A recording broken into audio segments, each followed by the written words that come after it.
जय भीम मित्रांनो, रिपाई एक प्रगल्भ वारसा, यातील संघटनेच्या कसोट्या यावर आपण चर्चा करत आहोत.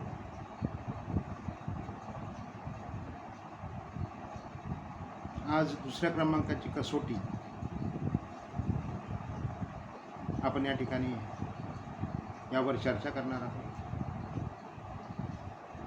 मित्रांनो, सभासदत्व मेंबरशिप ही संघटनेच्या कसोटीतील दुसऱ्या क्रमांकाची कसोटी होय.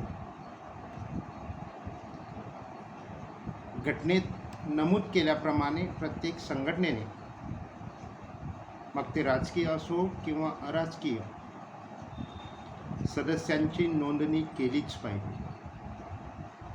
संघटन योग्य असल्याची जाणीव झाली तर स्वतःला नोंदवून घेतले पाहिजे. जे सभासद नाहीत त्यांनी संघटनेचा प्रचार करणे ही एक प्रकारची दिशाभूल होय.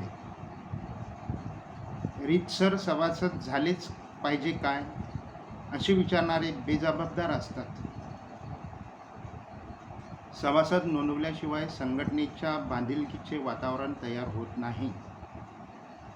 अशा सभासदांची यादी संघटनेजवळ असली पाहिजे. एकाच ध्येयाच्या दोन संघटना असतील तर कोणत्याही एकाच संघटनेचे सभासदत्व स्वीकारले पाहिजे.